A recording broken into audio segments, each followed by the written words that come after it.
Nih Pak, indahnya begini Pak. Maaf ya. Lihat istri itu ingat Allah. Lihat anak ingat Allah. Ibu lihat suami ingat Allah. Kalau melihatnya begitu, maka substansi berumah tangga itu nikmat rasanya, dan tanggung jawab itu melekat pada diri kita untuk terjaga dalam kebaikan. Ya. Saya nitipkan handphone saya ke antum, dan antum tahu itu punya saya. Ya, dan Anda mencintai saya misalnya, ta'zim di situ. Mungkin nggak handphone itu ditempatkan di tempat yang tidak baik? Mungkin nggak Anda taruh di lantai begitu saja? Demi Allah saya katakan, mungkin Anda akan mencari tempat terbaik, disimpan di situ, dirapi-rapikan, dilap-lap, karena Anda merasa itu punya saya yang dititipkan pada Anda. Manusia saja bisa Anda perlakukan demikian. Bagaimana ketika Anda melihat anak itu amanah Allah, yang Anda sebagai orang tuanya akan ditanya di kemudian hari. Maka kalau mau bersikap yang gak enak itu, gak bisa Pak kita lakukan.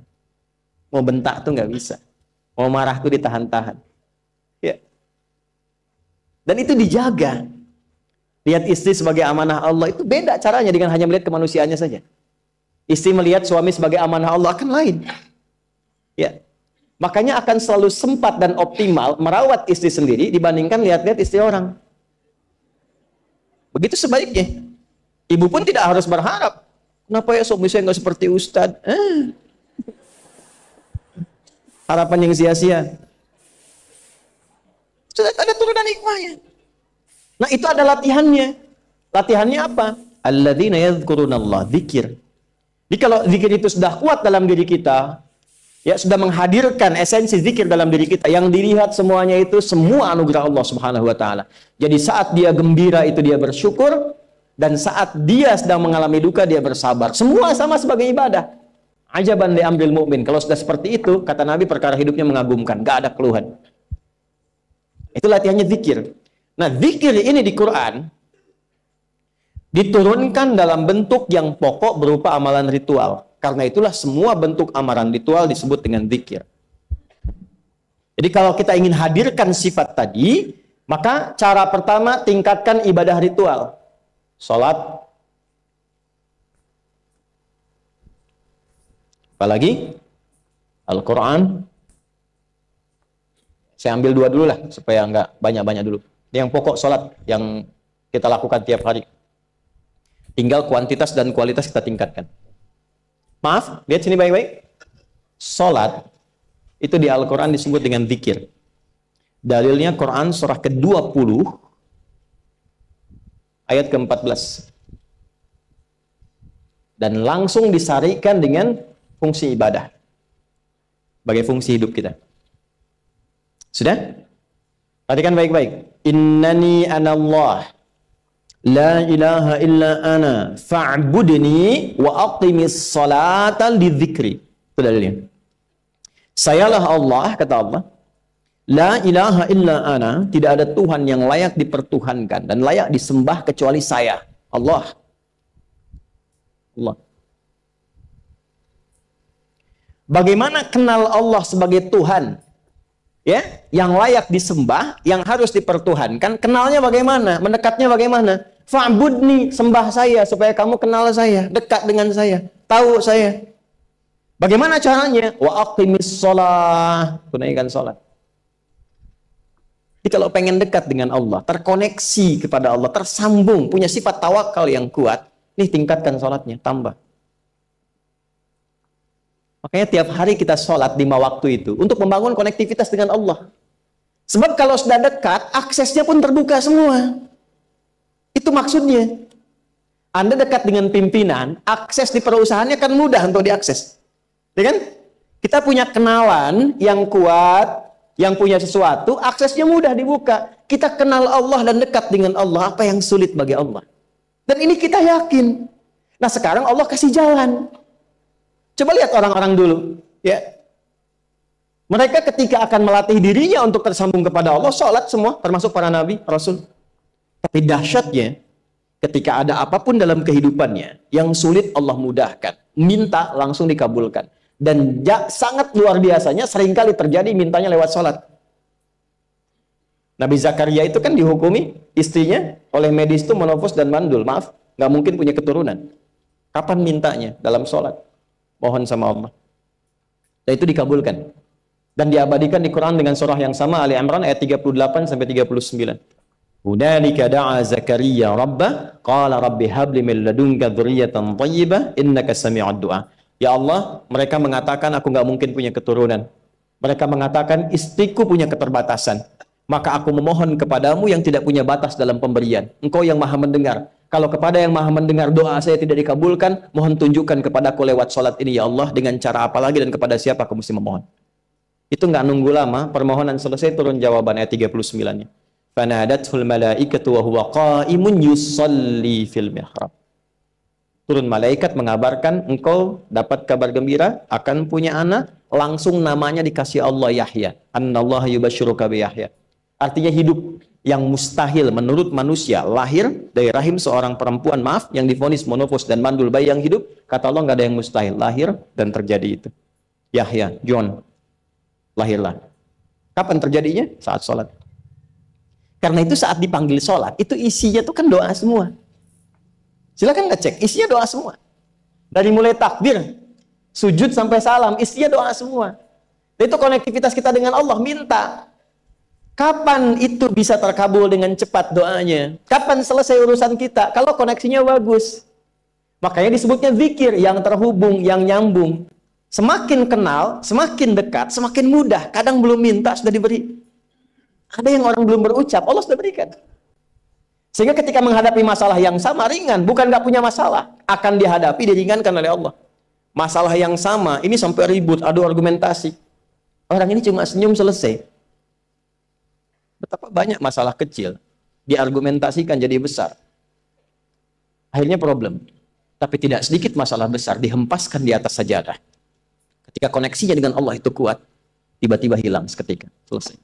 Makanya Nabi Yakub kalau punya masalah, yang beliau lakukan apa? Dia bentangkan sajadahnya, dia sholat, dia mohon kepada Allah. Itu dilestarikan di Quran surah ke-12 Yusuf ayat ke-86. Aku tuh kalau sedang punya masalah apapun, ya aku bangun konektivitas dengan Allah. Innama ashku bathi wa huzni ila Allah. Saya curhatnya cuma sama Allah. Ini Pak, ini bagian pertama.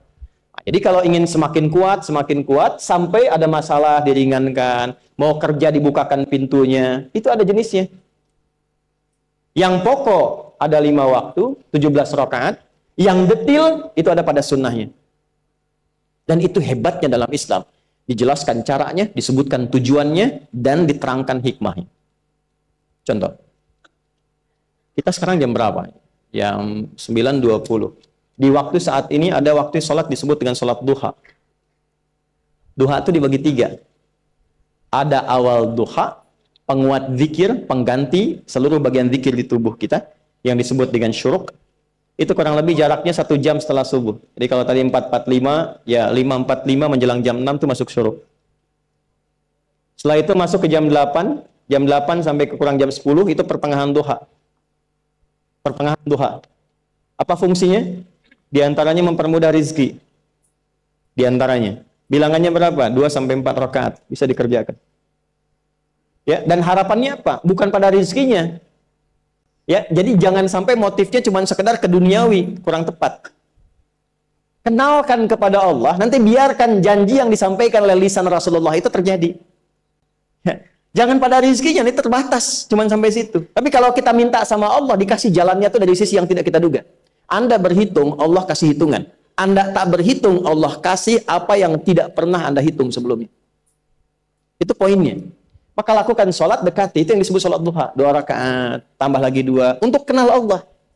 Kalau sudah merasakan dekat, sudah nyaman, sudah enak, muncullah kemudian kesan dalam hati, terserah Allah mau kasih berapa. Yang penting sudah enak, sudah damai. Di titik itulah kemudian Allah limpahkan dari apa yang nggak pernah kita duga sebelumnya.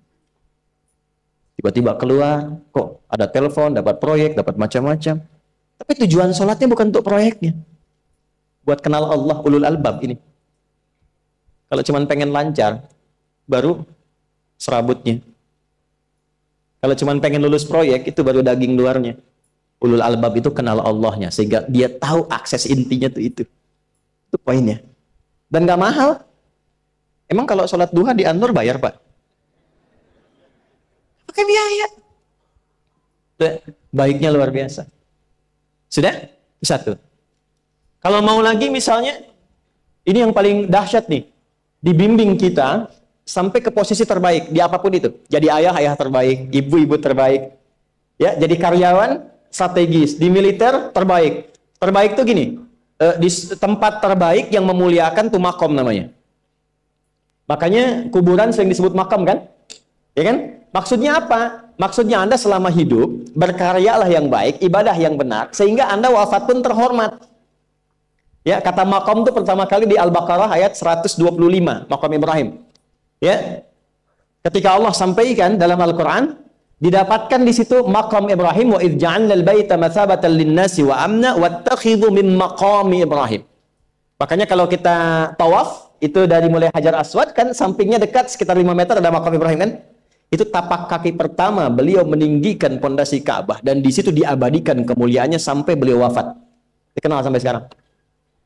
Ya, setelah sekian abad. Jadi kalau kita ingin terhormat dan masih dikenang sampai kapanpun, itu makom namanya. Tapi ada cara yang lebih hebat. Anda di posisi itu, lawan pun mengakui memang Anda yang pantas ada di situ.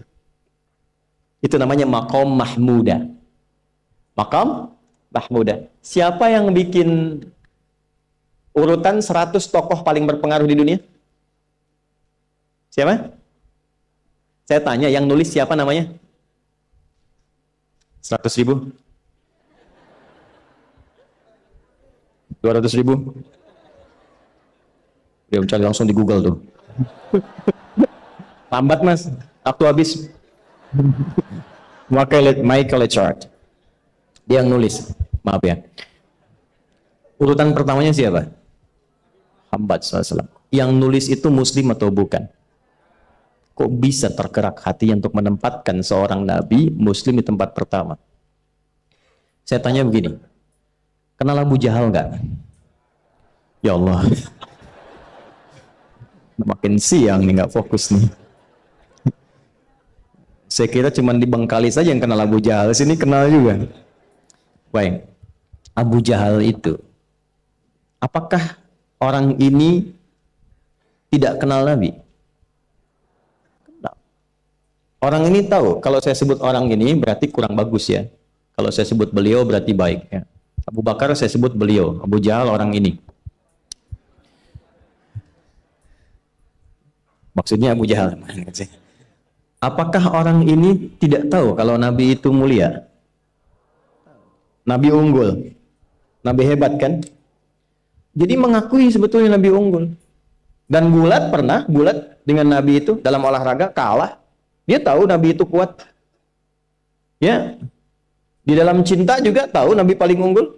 Abu Jahal melamar Sayyidah Khadijah ditolak, Nabi nggak lamar, Sayyidah Khadijah minta dilamarin. Ya. Dari sejak itulah dia nggak mau tahu semua yang dari Nabi, pokoknya semua harus jelek. Walaupun dia tahu itu baik. Nggak kenal, sampai nggak menanamkan pada dirinya nggak ingin kenal kebaikan Nabi. Nggak ingin kenal pada sesuatu, itu jahlun namanya. Jadi kalau ada mbahnya yang paling bodoh, yang nggak pengen tahu, itu Abu Jahal namanya.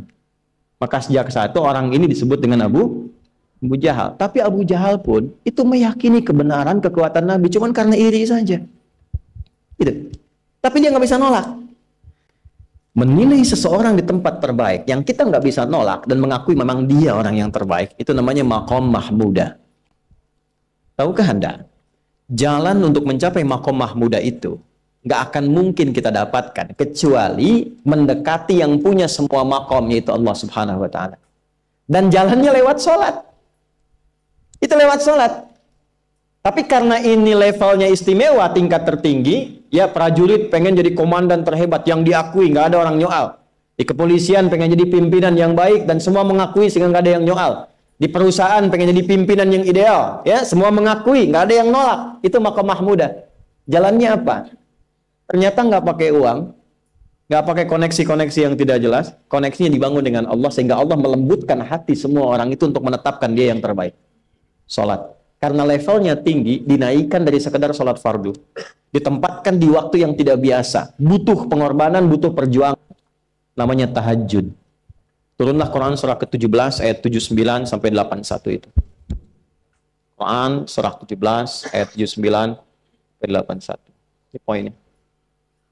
Wa minal laili fatahajjad bihi nafilatan laka asa ayyab'athaka rabbuka maqaman. Ini kan terjadi keanehan kan, ironinya. Anda pengen sukses, pengen tertinggi, Anda tahu Allah penentunya, Anda tahu Allah yang punya rizki, Allah punya kekuasaan, tapi Anda nggak mendekati Allah. Terus yang dipakai cara-cara salah, kenapa harus korupsi? Kenapa harus nyogok? Kalau SK-nya nggak Allah tetapkan, nggak akan turun juga. Dan sudah hukum, kalau ayah berbuat maksiat, itu anak istri pasti kena. Itu udah hukum. Makanya saya mohon ya para ayah itu kalau mencari nafkah, cari yang benar. Kasihan anak Anda yang di SD. Harus berhenti sekolah. Maaf, bukan anak Anda, maksudnya anak orang lah. Kenapa harus korupsi? Maka ketika ada tawaran sogokan yang nggak bagus, tuh yang dibayangkan tuh itu bukan cuma proyek jalan dapat uang banyak, tuh anak-anak tuh bahaya. Ke sekolah disebut anak koruptor, sedih. Istri nggak sanggup keluar belanja. Tuh pikirkan, itu sudah hukum. Sudah hukum. Anak juga begitu. Kalau mau berperilaku, ingat orang tua. Sebab ketika tidak baik, orang tua pasti kena. Anak di sekolah berantem, yang dipanggil siapa? Orang tuanya. Itu selalu terikat. Di rumah tangga itu selalu begitu. Karena nafasnya itu terikat. Semua saling mengikat. Babnya itu jelas. Nah, balik ke sini. Kalau ingin tingkat yang tertinggi, dekati pemiliknya Allah. Ini. Makanya tuh harus punya itu. Itu ringan kalau sudah punya itu tuh Allah. Saya punya Allah. Kita mau apa? Takut hidup. Nabi ditodong pakai pedang. Siapa yang menyelamatkan Muhammad sekarang? Ringan Nabi jawab, Allah. Jatuh pedang. Dibalik, kamu siapa yang menyelamatkan kamu? Bingung. Dan punya Allah itu luar biasa. Nah, ini yang harus tanamkan pada jiwa. Punya Allah sebagai Tuhan. Kalau sudah dekat, kenal, baik dengan itu, akses mudah semua. Dan yang paling indah itu apa? Menerima apa yang Allah tetapkan. Hari ini nggak dapat, Alhamdulillah. Saya masih dikasih jalan. Alhamdulillah, besok belum dapat. Ada akumulasi, paham. Nah, itu nggak mungkin bisa dapat rasa itu. Salah satunya, ikhtiarnya apa? Nih, tahajud. Dan hebatnya, kenapa sholatnya disebut tahajud? Tidak disebut sholat hajat. Ada hajat, ada tahajud, beda. Hajatun, hajada, hajadun, ada tahajjada ya tahajud, tahajud. Beda. Tahajud, di situ aja. Ini sengaja nggak saya hapus nih. Mana staf saya? Oh, foto nih ya. Saya hafal insya Allah. Tahajud. Asalnya dari kata hajada, begini, ha, jim, dal. Ditambah ta di depannya, lalu ada tasydid sebelum akhirnya. Nih. Ini akarnya 3 huruf, ha, jim, dal. Hajada itu asalnya bangun dari tidur malam. Tidur dulu, lalu bangun setelah itu. Itu hajada. Pelan-pelan. Paham sampai sini? Kita teruskan. Kalau kita ingin berusaha untuk bangun, mengoptimalkan diri untuk bangun, maka tambahkan tak di depannya. Berusaha untuk mendapatkan atau mencapai sesuatu. Kalau yang kita akan lakukan itu tidak mudah, nggak gampang bangunnya, sehingga butuh rencana, butuh persiapan, ya kan? Maka tambahkan tasydid sebelum huruf akhirnya. Dari kata syiddah, apa yang mau dikerjakan ini nggak mudah. Memang pengen bangun itu jam 3. Tapi kan nggak tiba-tiba ujuk-ujuk bangun jam 3, belum tentu. Ya kan? Kita harus rencanakan dulu supaya bisa bangun, saat bangun itu siap, bukan cuma bangun. Bangun jam 3, salatnya 4:30, ya kan jauh. Maka untuk bangun jam 3 itu butuh persiapan, nih syiddah. Maka rencanakan. Pasang alarm 3 kali. Misal yang ikhtiarnya jam 2, jam 2.15, jam 2.30. Alarm jam 2 untuk mematikan alarm yang kedua. Gitu kan? Yakin saya, Anda kalau pasang alarm malam tuh nggak 1, yakin? Itu bangun, ceklek, mati. Minimal ingat akan ada alarm berikutnya kan? Nah, itulah tak. Allah itu sudah tahu modus-modus kita itu. Karena alim maha mengetahui. Detailnya kan kita lakukan kan Allah sudah tahu. Alarm yang kedua, membangun kesadaran paripurna. Peringatan kedua. Kalau pengen bangun, enggak tertidur. Maka ketika sampai pada alarm ketiga, sudah sadar kita. Oh. Bapak, Bu, alhamdulillah. Lebih baik telat daripada enggak sama sekali. Bangun. Ini. Kalau kita tarik ke implementasi hidup, pengen level tertinggi itu butuh perjuangan. Latihan dulu, kan? Menguras fisik, energi, tenaga, biaya, hasilnya indah. Tapi ada jalan cepat untuk mendapatkan itu. Nih aksesnya, bangun kepada Allah. Gitu. Kalau kita tingkatkan ini, itu luar biasa. Jadi itu. Jadi. Nah, kalau ini terus ditingkatkan, nanti membangun value yang terasa. Ada nilai-nilai yang terasakan, kita merasa lebih dekat dengan Allah. Yang biasanya tadi dipanggil azan baru ingat sekarang, baru selesai subuh udah ingat isya. Nanti isya bagaimana? Itu kan urutkan. Tapi tetap zuhur juga, zuhur, asar, maghrib, isya. Waktunya kenal jam berapa. Bahkan dipetakan, saya nanti akan ke sini, masjid yang terdekat di situ. Jadi lihat peta itu, ya lihat peta jalan, saya nggak sebut nama supaya nggak endorse. Itu lihat peta jalan, itu dia petakan, saya akan sampai di situ jam berapa, durasinya berapa, masjidnya di mana. Kalau tertinggal di situ, di sini saya sholat Jumatnya. Sampai ke situ. Nah, value yang membuat kita semakin meningkat dekat dengan Allah, itu takwa namanya. Takwa. Disebutkan sebanyak 240 kali dalam Al-Quran. Nah, intinya itu ini nih. Jiwa takwanya. Kalau ini sudah ada, Allahu Akbar. Silahkan Anda keluarkan semua kata-kata takwa di Quran. Tidak ada kecuali yang indah semuanya. Quran surat 65. 65 itu babnya bab tolak. Surahnya At-Tolak. Tolak itu persoalan terbesar di rumah tangga. Nggak akan bisa terjadi yang demikian itu kalau ada takwa di dalamnya. Nyambung. Kalaupun mesti terjadi, itu spirit takwa mengarahkan pada yang terbaik. Makanya di ayat kedua di ujungnya, sampai ke ayat 3, apa yang terjadi? Di rumah tangga itu kan cuma 2 babnya. Satu masalah dari komunikasi, yang kedua materi. Perhatikan. Wa may yattaqillaha yaj'al lahu makhraja wa yarzuqhu min haitsu la. Siapapun yang mampu meningkatkan takwanya kepada Allah. Pakai man tuh, setiap personnya. Suami, istri, ayah, ibu, anak, satu keluarga mencoba meningkatkan takwa. Dia tahajud, bangun semua ingatkan. Bangun semua tahajud, sholat duha, yuk ingatkan dimanapun. Alhamdulillah. Apa yang terjadi? Ketika dilakukan, apa jawab Allah? Ya ja'allahu makhraja. Nggak pakai alif lam, makhraja. Masalah apapun yang engkau alami. Suami berangkat ada masalah. Ada masalah umum yang semua orang mengalami itu. Tapi yang ini enggak. Kena macet, ada macet, dia mau berangkat, tiba-tiba diarahkan, jangan lewat situ Pak, macet, Bapak kesini aja. Ya. Pak ikut kami saja Pak, tiba-tiba patwal datang, ayo ikut. Ya, itu bisa terjadi. Wa yarzuqhu min haitsu la yahtasib, bahkan rezekinya pun itu datang dari sisi yang nggak diduga. Nggak nyangka ya, emang nggak disangka-sangka datangnya. Ya, habis sholat, tiba-tiba telepon masuk, belum selesai proyek, ini ada permintaan itu. Beda istidraj dengan takwa itu lain. Kalau istidraj itu bertambah tapi lupa Allah. Hati-hati. Proyek nambah, sholat lupa. Hati-hati. Hati-hati ya. Pekerjaan menambah, omset nambah, tapi nggak pernah bisa ngaji. Nggak pernah mampu sholat. Hati-hati itu. Dan paling bahaya kalau itu nambah terus sehingga membuat lupa semua ibadah. Itu istidraj namanya. Istidraj. Ancamannya akhirat tuh, hati-hati. Segera ingat, segera ingat. Tapi kalau semakin nambah, semakin ingat Allah, itu anugerah. Karena Allah telah menilai hamba ini paham menjalani kehidupan, sehingga dia ngerti. Makanya Utsman, Abdurrahman bin Auf, setelah masuk Islam, hartanya makin nambah. Karena kenapa? Karena telah dinilai layak mengelola harta, paham cara mengelolanya.